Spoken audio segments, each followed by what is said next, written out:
Wyoming Territory, June 1881. The first time Malcolm McAllister saw the woman, she was barefoot, clutching a child and standing in the middle of his wheat field like a ghost. The wind carried the smell of dry earth and sun-warmed grass, but her eyes, wide and sharp like a cornered animal's, froze him in place faster than a thunderclap. He had been riding the south fence line when he spotted her. Her dress was torn at the hem, her dark hair loose and sticking to her cheeks, and the boy in her arms could not have been more than 3.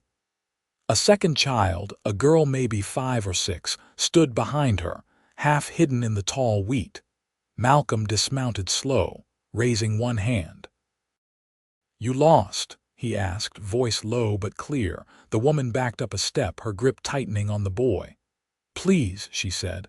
"We just need a place to rest. We won't stay long." Malcolm looked past her, scanning the horizon. Nothing but hills and sky. He frowned. "Nobody stumbles onto my land by accident. You running from someone," she didn't answer.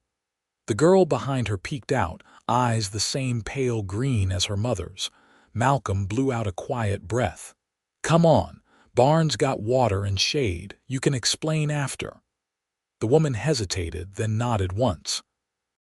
He led them across the field, keeping pace beside her instead of ahead. The boy stirred in her arms, whimpering softly. She hushed him with a quiet murmur and a kiss to his forehead. Inside the barn, Malcolm cleared a space beside a stack of hay and offered her a canteen. She drank like she had not in days, then passed it to the girl. "What's your name?" he asked. "Brielle," she said, voice rough. "Brielle Morgan. My children are Flora and Finn." Malcolm knelt by the boy Finn and touched the back of his hand to the child's forehead.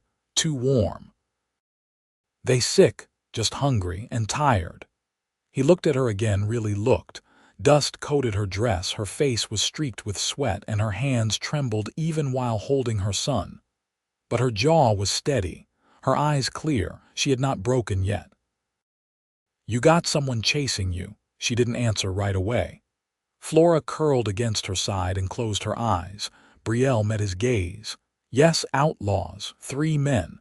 They killed my husband in Kansas. I ran with the children. They've been following us since." Malcolm's throat tightened. He stood and went to the barn doors, bolting them shut.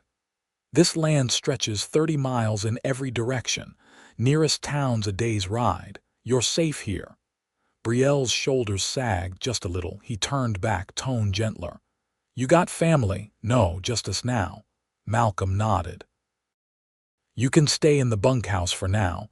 It's not much, but it's dry and has a stove." "Why are you helping us?" she asked. He looked at the children. "Because I would want someone to do the same."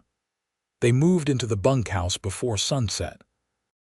Malcolm brought food, beans, cornbread, and dried apples, and watched as Flora and Finn devoured it with quiet urgency. Later, while the children slept, Brielle sat on the porch. Malcolm leaned against the railing beside her, arms crossed. "They won't stop," she said. "They want something they think I have. My husband worked for a freight outfit. He overheard a plan to rob a coach outside Wichita, said he could stop it. He tried. They shot him in the back and tore the house apart looking for something. What were they after? I still don't know. But they think I have it. You do not." "No, I barely escaped with the kids and a few dollars hidden in my boot." Malcolm nodded slowly. "Then let them come, I'll handle it." She turned toward him, startled. "You do not even know me." He met her eyes. "I know you're a mother who's done everything to protect her children. That's enough." She blinked hard, eyes glistening. "You could get killed. I have faced worse." They sat in silence after that, the kind that settled deep in the bones. The sun dipped low, casting long shadows across the dry ground. Brielle wrapped her arms around herself, shivering in the warm air. Without thinking, Malcolm shrugged out of his coat and draped it over her shoulders. She looked up at him, startled again, but this time she smiled. Just a little. "Thank you," she whispered. He nodded and turned away, but the warmth of her shoulder, even through the coat, lingered on his hand. That night, he lay awake in his cabin, eyes on the ceiling, thoughts on her. By morning, the wind had shifted. A single horse's trail cut fresh across the western ridge. They had found her. Malcolm saddled his horse, rifle slung across his back.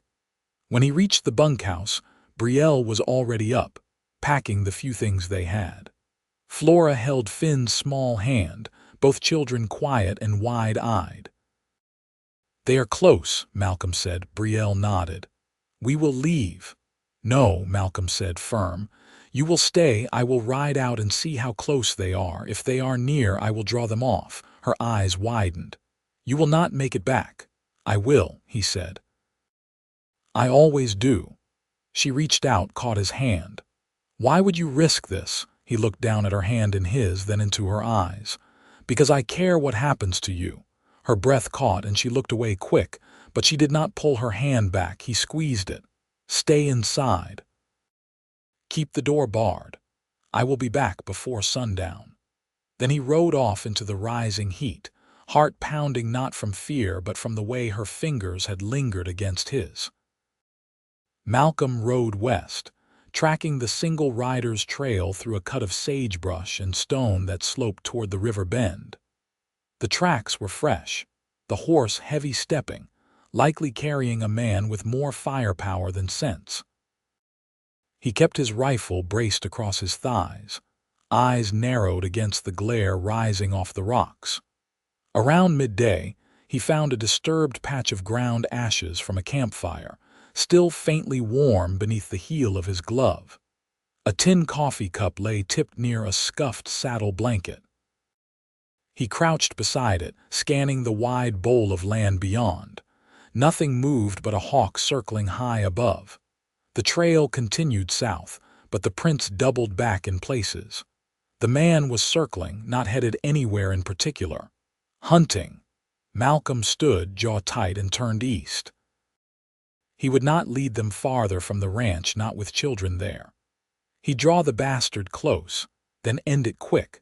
By the time he returned, the sun had begun its slow drop behind the western peaks, throwing long gold light across the bunkhouse roof. A faint curl of smoke rose from the chimney. He dismounted in silence, tying his horse beneath the cottonwood. When he stepped inside, the smell of potatoes and onion hit him first. The stove crackled low. Flora sat at the table, chin in her hands, watching the flame through the vent grate. Finn slept curled in a patchwork quilt on the cot. Brielle stood over the stove, sleeves rolled, hair pinned back in a loose knot. She turned when he entered, hand still on the spoon. "Were you followed?" "No, he's close but unsure. Watching the land for movement, could be waiting on the others." She nodded once, lips pressed tight. "The children can't go through another night out there. I won't run again." "You won't have to." He took off his hat and hung it by the door. "I'll set trip lines along the northern edge tonight. If he tries to come through the ridge pass, I'll know." Brielle crossed to the table and poured him a cup of weak coffee. "You've done more than I had any right to ask." He took it from her, fingers brushing hers. "You didn't ask." "I chose." She held his gaze for a moment, then turned back to the stove. "I used to make stew every Saturday. Thomas, he liked it thick with salt pork and barley. The children never ate the carrots." Her voice thinned but didn't break. "That last day I burned it. I'd meant to go back and stir, but Finn was crying and Flora had fallen and skinned her elbow. Just one moment and the bottom blackened." Malcolm sat, hands wrapped around the cup. "I burned a whole pot of beans once. Was trying to patch the barn roof at the same time. Took 3 days to get the smell out." A small laugh escaped her, quiet and real. She shook her head and wiped at her cheek with the back of her wrist. "It's strange what you remember." Neither spoke for a while. Flora dozed at the table, head nodding forward. Malcolm glanced toward her, then back to Brielle. "You need rest. I'll watch the door tonight. I can take the first half. You've done enough." She hesitated, then stepped closer. I don't know what you've lost, Malcolm, but you carry it like a weight slung across your back. He looked up at her. A brother in Virginia came back from the war with a cough he couldn't shake. Died the first winter. I'm sorry, he nodded. We built this place together. Every post, every rail. After he passed, I just kept going. Brielle sank into the chair across from him. Sometimes surviving feels like a betrayal. Every day. The wind brushed against the windows, soft and steady. Brielle reached out, not touching him but close, her fingers resting on the table's edge. You could have turned us away. I thought about it, he said, voice low. Not because I didn't want to help, because I didn't know if I could. But then I looked at them, at you, and I knew I'd never forgive myself if I didn't try. She looked down, lashes casting small shadows on her cheek. You still don't know who I am, what might come with me. I know what kind of mother you are. That's enough. The silence that followed was not heavy. It settled like a blanket, warm and certain. Later, after the house quieted, Malcolm took his rifle and stepped out into the dark. He didn't light a lantern. The stars were enough. He moved along the edge of the barn, across the dry creek, and into the low pass where the wind funneled between rocks. He worked by feel, tying bells to wire, stretching them low between brush and fence post. As he crouched to fix the last line, a faint sound reached him, hoofbeats, slow and distant. He froze, breath shallow. One rider again. No campfire glow in the distance, no voices. He slipped behind a rock outcropping, rifle steady across his knee, and waited. When the rider passed, Malcolm saw the glint of steel at his hip, the long rifle slung behind his back. The man's shoulders were hunched, scanning the ground like a hound scenting the trail. He moved toward the far ridge, headed east toward the bunkhouse. Malcolm's finger tensed on the trigger, but he held. Not yet. Let him come closer. Let him feel safe. He waited until the rider vanished down the slope, then rose and followed, silent as the wind. Dawn broke pale and dry across the high grass, the kind of light that didn't warm so much as expose. Malcolm returned before it fully crested the ridge, boots layered with dust, rifle still slung over his shoulder. He'd spent the night tracking the rider's path to a low grove of juniper, where the man had made a lean camp beneath a rock shelf. There were no signs of the other two yet. But the one was close enough to be dangerous. Inside the bunkhouse, Brielle stirred a pan of cornmeal over the stove, her back straight despite the fatigue clinging to her like damp wool. She turned when the door opened, her eyes finding his before her hands stilled. Are they coming? She asked, voice quiet so as not to wake the children. Not yet. One's camped 2 miles out watching. I didn't see the others. Could be they split off or he got impatient. Brielle set the spoon down and crossed her arms. They'll circle in before long. He's not the kind to wait for orders. You know him. His name's Carver. He worked with my husband's freight outfit, got fired for skimming manifests. When Thomas reported him, he swore he'd make us pay. Malcolm nodded once. That kind of man doesn't forget a grudge. She moved to the cot where Finn still slept, brushing a hand over his curls. He's the worst of them. The other two follow his lead, but Carver's the one who decides when blood gets drawn. Malcolm leaned against the doorframe, watching her kneel beside her son. If it comes to it, I'll take him down first, fast and clean. Brielle looked over her shoulder. You shouldn't have to fight a war that isn't yours. It became mine the moment I saw you standing in that field. She stood slowly, eyes never leaving his. I didn't expect to be believed, not after so many slammed doors. I don't put stock in what people say, I watch what they do. And you've done right by those children, even when it broke you. She crossed the room, stopping just short of him. You speak like a man who's lost more than he lets on. I speak like a man who's seen how quick it can all vanish. His voice didn't rise, didn't waver. It just settled there between them, and Brielle didn't look away.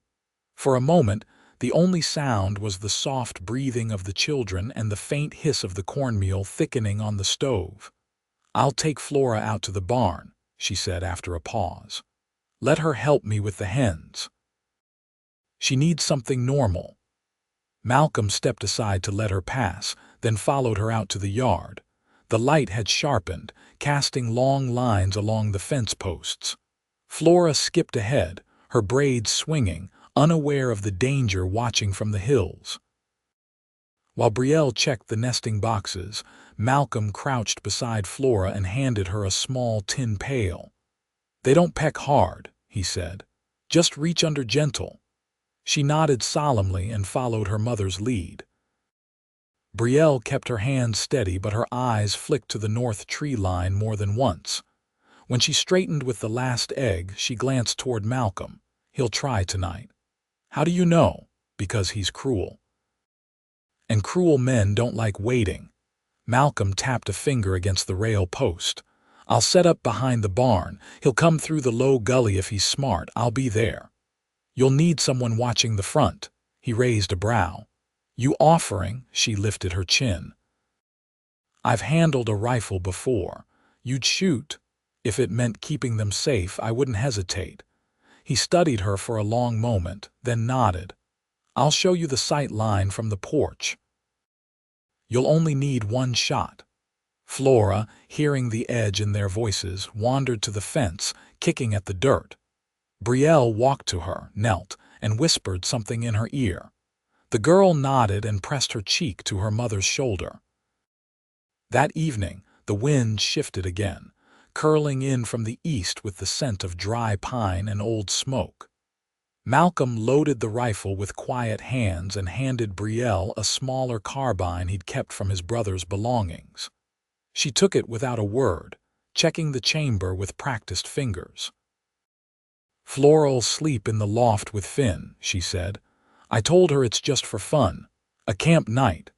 Malcolm adjusted the brim of his hat. "She believe you?" "I don't know," but she smiled. They took their places as dusk bled across the sky. Malcolm crouched behind the barn, knees in the dirt, eyes trained on the gully. The silence stretched long, broken only by the low creak of wood as the wind brushed the eaves. Then a shape moved low along the ridge. Deliberate. Alone, he waited. The man stepped into the open, rifle slung but hand near his holster. Malcolm could hear the man's breath now, heavy from the climb. Just as Carver reached the barn's shadow, Malcolm stood. "You're trespassing." Carver froze, eyes narrowing. "You're the one hiding her." Malcolm didn't answer. The man shifted, hand twitching, but Malcolm didn't flinch. "I ought to kill you for meddling," Carver growled. "You won't get the chance."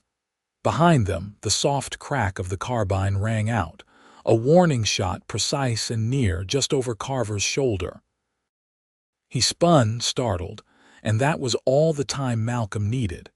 He closed the space in 3 strides and brought the stock of his rifle hard against Carver's temple. The man dropped like a felled calf, out cold before he hit the dirt. Malcolm stood over him, breathing hard. Then he looked up at the porch, where Brielle lowered the rifle and stepped into the light. They didn't speak. She came to him slowly, her hands still steady, her eyes wide but sure. When she reached him, she looked down at the man at their feet, then back at Malcolm. "Are the others coming?" "I don't think they will. He didn't leave signs for them to follow. He wanted her for himself." Brielle exhaled, the sound shaky. "What do we do with him?" Malcolm looked toward the shed. "We tie him. In the morning, I'll take him to the marshal in Laramie." She nodded, then reached for his hand. "Thank you for not letting me face this alone." He squeezed her fingers, the contact quiet but certain. "You never will again." The next morning carried the stillness of aftermath, the kind that settles in the wake of danger narrowly avoided. The bunkhouse door creaked on its hinges as Malcolm stepped out into the yard, jaw rough with stubble and eyes drawn from a night spent half listening for sounds that never came. Carver was still bound in the shed, ankles tied with mule rope, wrists lashed behind the beam. He hadn't stirred much. Malcolm had checked twice before dawn to be sure. Brielle stood by the fence, brushing out Flora's hair with careful strokes. The girl leaned against her, quiet, a woven doll clutched in one hand. Finn sat in the grass, fingers working a twig through the dust like he was drawing something only he could see. Malcolm approached slow, boots soft in the dirt. Brielle turned, eyes meeting his without question. "I'll leave within the hour," he said. "It's a long ride to Laramie, but I'll be back before the next sun sets." Brielle nodded. "Will they take him? They'll hang him. Maybe not right away, but soon enough." She looked down at Flora, then back to Malcolm. "That's justice. It's what's left when there's nothing else." She was silent a moment, then, "He'll lie, say I was part of it, that I knew." "I'll speak first." Flora tugged at her mother's sleeve. "Can we stay here, Mama? The chickens don't peck hard." Brielle crouched to meet her daughter's eyes. "Just a little longer, until we know it's safe." Malcolm watched them, something shifting in his chest like a gate slowly swinging open. He cleared his throat. "You'll need someone watching the place while I'm gone. I can ask my neighbor to ride over. He's a quiet sort, doesn't ask questions." "I'll keep the rifle close," Brielle said. "And the door's locked." Malcolm nodded, then turned toward the shed. When he opened the door, Carver blinked against the light, blood dried at his temple, lips cracked. "You're riding me in," Carver rasped. "You're lucky I didn't bury you in the gully." Carver spat near his boot. "She's not what she says. None of that family's clean." Malcolm didn't answer. He hauled the man to his feet, slung him over the saddle like a sack of grain, and tied him down. Carver groaned but didn't fight. His weight sagged limp, more from exhaustion than any real injury. Brielle came to the edge of the porch as Malcolm mounted his horse. Finn had followed her, thumb in his mouth, watching with wide eyes. "I'll be back before dark tomorrow," Malcolm said. Brielle stepped down from the porch, stopping just shy of his stirrup. "You don't owe us anything more." "That's not why I'm coming back." She lifted her hand, palm brushing the side of his boot. "Then hurry." The ride to Laramie cut through dry gulches and sun-cracked plains. Malcolm stopped only once to water the horses, never speaking to the man slumped behind him. By the time the town came into view, its thin smoke rising, its roofs low and square against the sky, Malcolm's hands had gone stiff from gripping the reins. He rode straight to the jailhouse, flagged down the deputy, and gave his statement clean and without pause. Carver didn't speak again. By mid-morning the next day, Malcolm was back in the saddle, the weight of the past 24 hours pressing against him like a second coat. He passed the lone oak where his brother had once carved their initials into the bark, and then the shallow creek that ran dry except in spring. The land felt quieter now, as though it too was waiting. When he crested the final hill above the homestead, he saw smoke rising from the chimney. A wash line fluttered behind the bunkhouse, shirts and children's clothes pinned in a neat line. He slowed his horse without thinking. Brielle stood in the garden patch, bare hands working a hoe into the hard soil, sleeves rolled to her elbows. Flora knelt beside her, digging with a wooden spoon. Finn sat in the grass with a tin cup, filling it with pebbles. Malcolm dismounted and walked toward them. Brielle looked up at the sound of his steps, shading her eyes with one hand. "Did they take him?" she asked. "They did. Marshall didn't ask for much. Said it wasn't the first time Carver crossed a line." She nodded once, then turned back to the soil. "I started weeding. Figured it was time something grew here other than fear." Malcolm crouched near Finn, running his hand through the dry grass. "You've got a good patch. Soil's stubborn, but it'll yield if you keep at it." "I've always been good at coaxing life from hard ground." He looked up at her. "You planning to keep coaxing here?" Brielle set the hoe down. I don't have anywhere else in mind.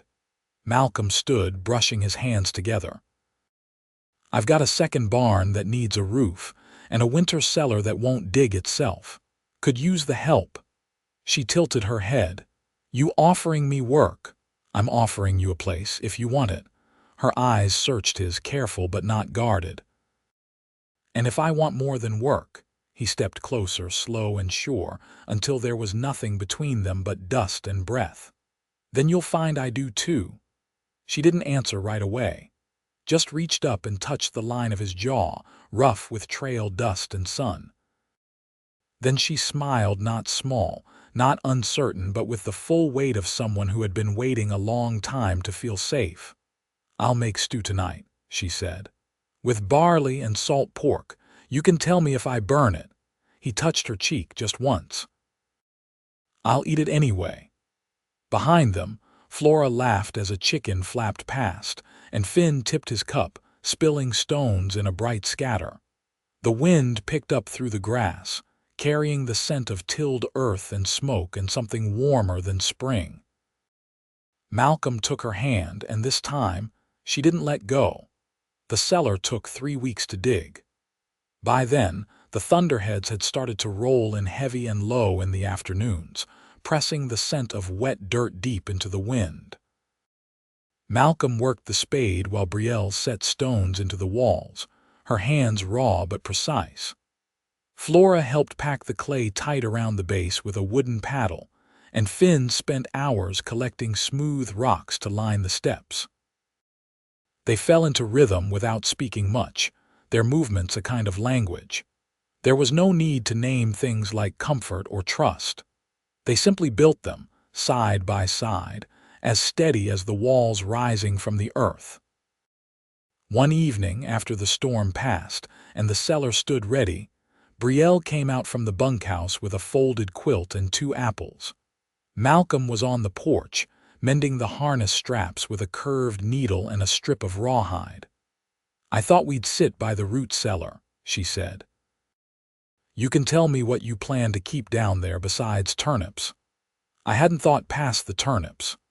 Well, she said, handing him an apple, you'll want to consider dried beans, salt pork, maybe some preserves.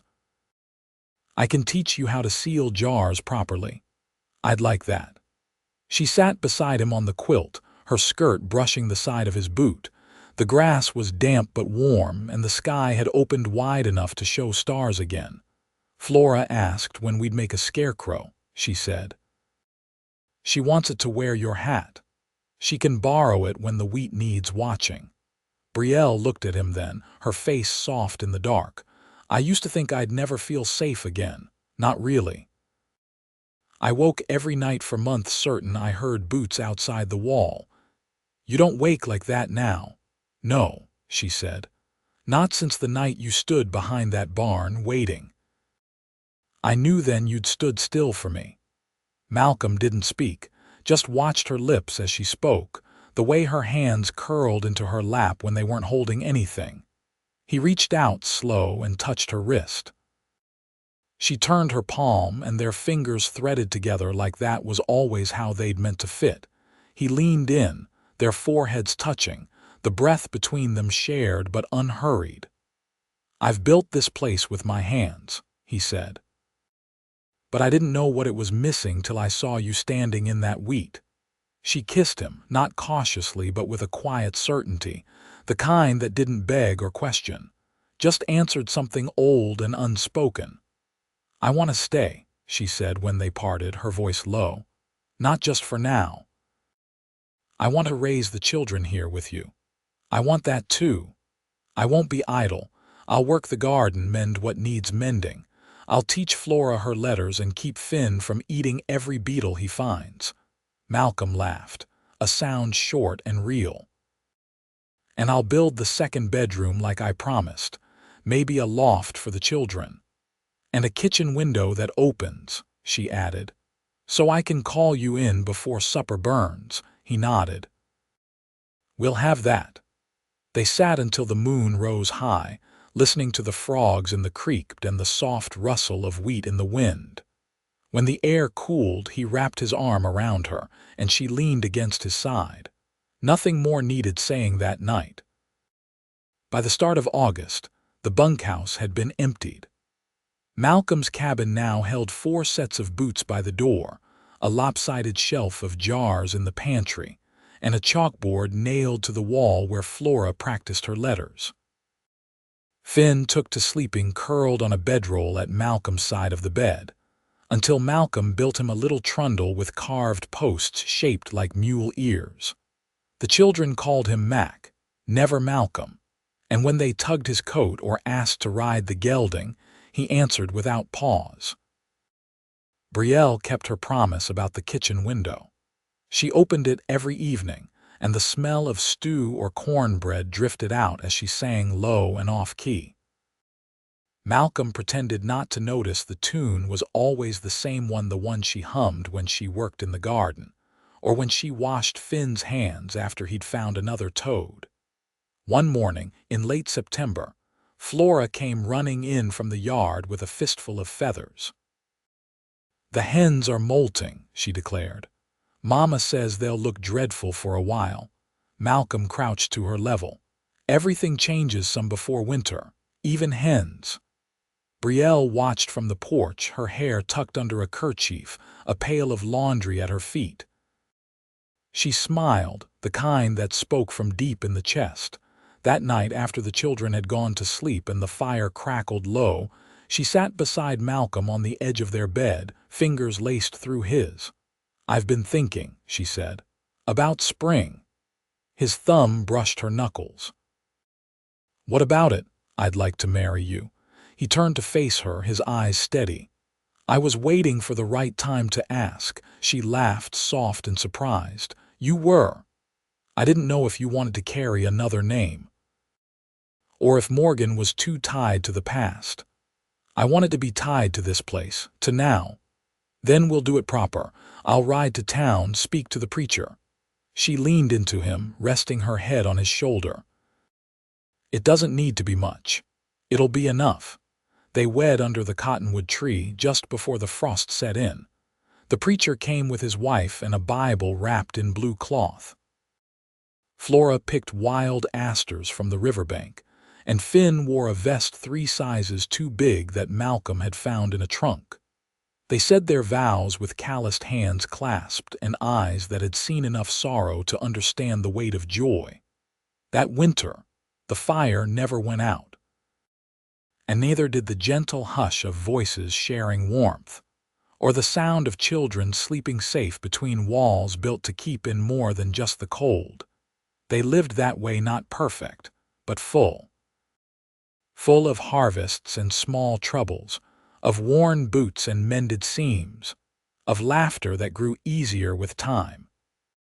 And through it all, Malcolm and Brielle stood side by side, not because they had to, but because they chose to. Every morning, every season, every quiet night when the wind curled around the eaves and they held each other beneath the quilts they'd stitched together, and they never again had to run.